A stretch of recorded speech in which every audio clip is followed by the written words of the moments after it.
Hey everybody, this is Grace. This video I want to talk about people who live in a dysfunctional family. They might not even realize it, and they do this thing of setting up in their family. Kind of strange. It's not exactly a patriarchy, but there's still a system in place. Like when one of the males is dominant. Okay, I thought I'd get a better parking spot. I guess not. But anyway, these are kind of neat if you look over at these. Yeah, but anyway, now a family that it's not exactly a patriarchy. There is the dominant male, the one who sees himself as the dominant male, and then some of the women, the same kind of thing. But it's just that within their family, like I did a video on this years ago, about 5 years ago or so, when they see that their family, the blood, those who are blood related, are one unit, of course, but anybody that marries them comes after everybody in that, blood related group, family. Like, say if I had a kid, me and my child in his family system, I would be after all of their after all of them and their blood related kin. Whew, does that make sense? It's kind of confusing when you get down to it. I mean, because what would happen if I did the same thing? You see? And I guess in a way, if you really think about it, would it be that I would come after my own child or children?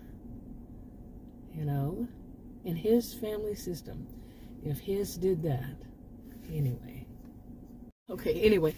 years ago I said that I had actually heard that from Adam, from one of Adam's family members, that I would come last after all of them,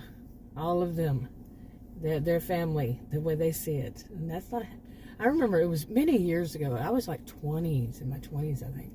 And I asked my dad, have you ever heard of that? And we don't do that, do we? I was young. I had never heard of it. It was just kind of shocking to me. He said, no, that's not how it works. It's not how we do it, of course, you see. But anyway. But just imagine there's more to that, but some setting this up. I have a character that I'm going to be doing something similar to this and setting it up. But anyway, his name is Blake, his family. But, I mean, imagine that somebody sees you, that the person you're married to, that your sister-in-law, your brother-in-law, his sister or his brother, or plural, his parents, their children even, could it even be that their children, because of your children, like I said earlier, do your children come before you? Because they're blood related. But they all come first before anybody who marries into it. Wow. I mean, can you imagine? Seriously. Yeah, like, it would be him. He would take care of all that family before he would take care of me. No. That's just bizarre. Okay, now that wasn't what I wanted to talk about. Really, I mean, I had to mention that part, but I didn't want to focus on that. What I wanted to focus on is how would a person go about, how could it be that somebody in such like that would, determine who is the dominant male or the dominant female, and is it, is it generational? Or how, something like that. Now, how would they do that? I think one way, I've seen people who try to make it to where everything is their way. You've heard people say, she wants everything her way, and it's got to be on her time, and her, whenever she wants to do something, what she wants to do. I've heard people say that in families, and not even in families, in friendships, like a group of friends. I've heard people, say things like that. And that the person just wants everything their way. Well, how would they do that? They kind of set it up like that is their way, that's their pattern. like for example, of waking up late. And that's just what they do. They just wake up late. Well, that would mean that anybody who wanted to do something early would have to wait to do it late. You see? Now they're setting it up as that's just how they are. But really, that could be. It's not necessarily one size doesn't fit all in any of this. But it could be a way that they say that they are that queen bee, I guess you'd call it, that, you know, that queen and that dominant female, you know, really, to set it up that whenever they are ready, then we can go. Okay, once they're ready. Now, how about if they do stuff like for their breakfast, they wake up late, and then for their breakfast, they take an hour, but to make their breakfast, for them, to make them cook their breakfast. I've actually seen this, it's unbelievable. To cook their breakfast and to eat it takes over 2 hours, say 2.5 plus hours. Yeah. Okay, now think about it. If you have to wait for them to wake up, and then they're going to take their time, and this is how they do it, they're going to say, well, it's going to take me a while to get my breakfast cooked and to eat, and then to get ready to go. And by that time, it's sometime well after lunchtime, but they're eating their breakfast. Okay, so you're looking at, say, by the time they get everything done, how many hours would it be? Close to 2, maybe? I mean, close to 2 o'clock after that. Just for them to cook their breakfast and eat their breakfast.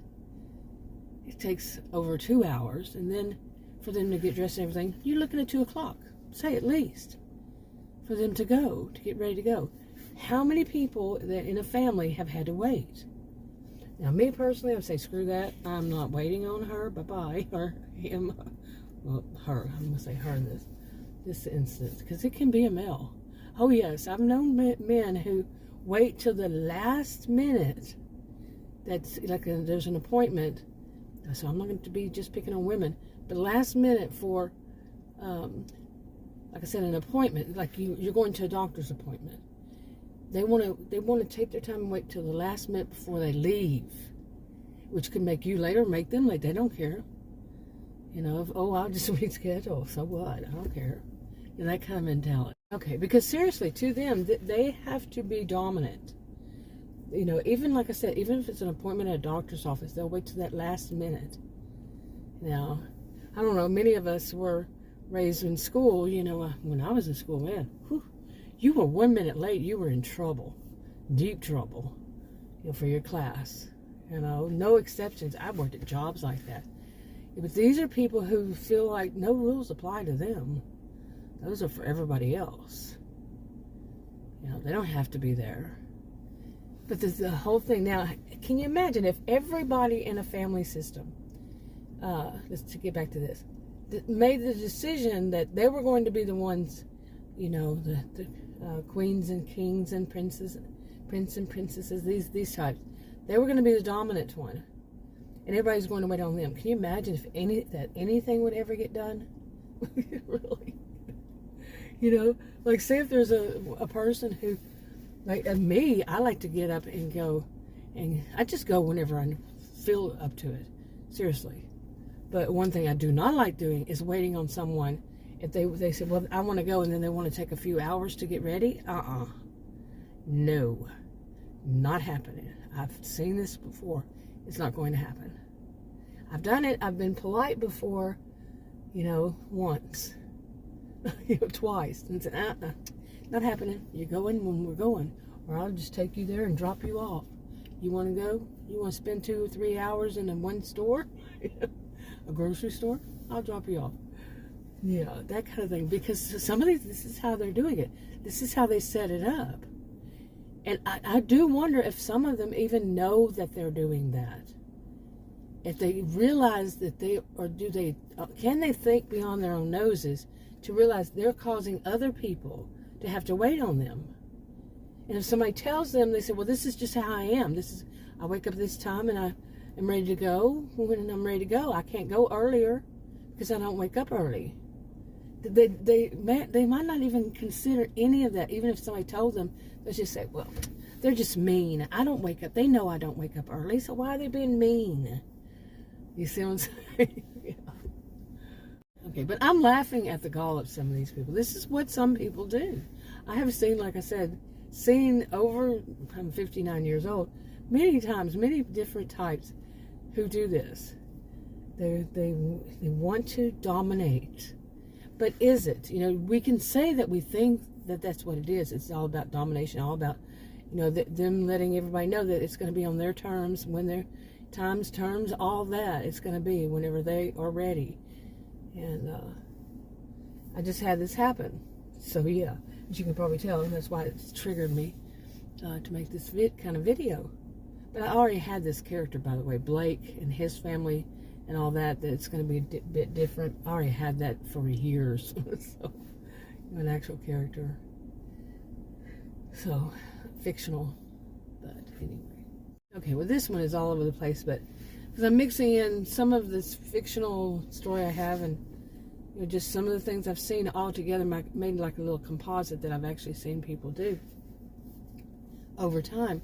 And it makes me do wonder, the ones that set up that kind of, like there's one man in the family and all even the cousins, they all look up to him for whatever, advice or whatever. And in the next generation, there's another one that they all look up to him. That happens. But there can also be a female that they all look up to. And then, it doesn't have to be just one gender. But it could be more than one, like I said. But they all look up to them. And how did that person get that position in the family? And I've never seen anything other than that person putting it out there to make it. So, like just what I'm just saying, I can, someone who lets them know that they will go whenever they're ready to go. That's when everybody's going to go, is when they're ready. Everybody is going to, they're going to act like they're superior in knowledge. I joke on one of my channels about superior knowledge. I'm kind of joking. I'm not letting anybody know that I'm joking, but it's not. Some of them do believe that they have superior knowledge. When they don't, when there's somebody that does, and they don't want that person to be dominant. Okay, because that's not how they want things to go. No, so they will make fun of them and they will cut them down and they'll play smear campaigns and so on and so forth. That's for one reason. Other ways and other reasons. But yeah, I'm looking at these flowers. They look kind of pretty. Yeah, we're having like our second spring, and here it is, September 11th, 2022. Yeah. Okay, but I would like to actually hear from someone who does stuff like this and see, do they realize they're doing it? The ones who set it up to where, to some people they say, well, okay, well, if that person wakes up late, then that person wakes up late, and if others want to go, they can just go by themselves. But they know that some people aren't going to do that, because then it takes, later on, they're going to have to take that person to do what they need, or that person's going to, if they have to take some, like I'm talking, younger family, you know what I'm saying? Do they really know that they're doing this? Are they consciously aware? No matter at what age, I was thinking young, but it can be no matter what age. Some people don't drive, or some people don't,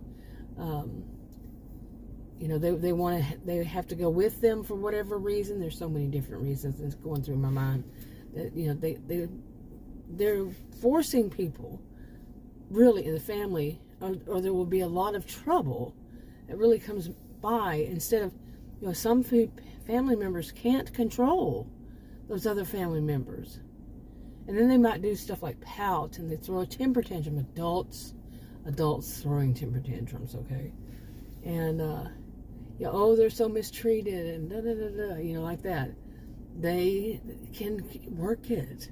But I really want to know, are they aware that they are manipulating these other people? Are they actually aware, or they just see it as logical because in their mind they wake up late, And that's how it is.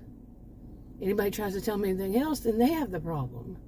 And they really think that way. They really think that if you tell somebody what time they have to wake up, then you have a problem.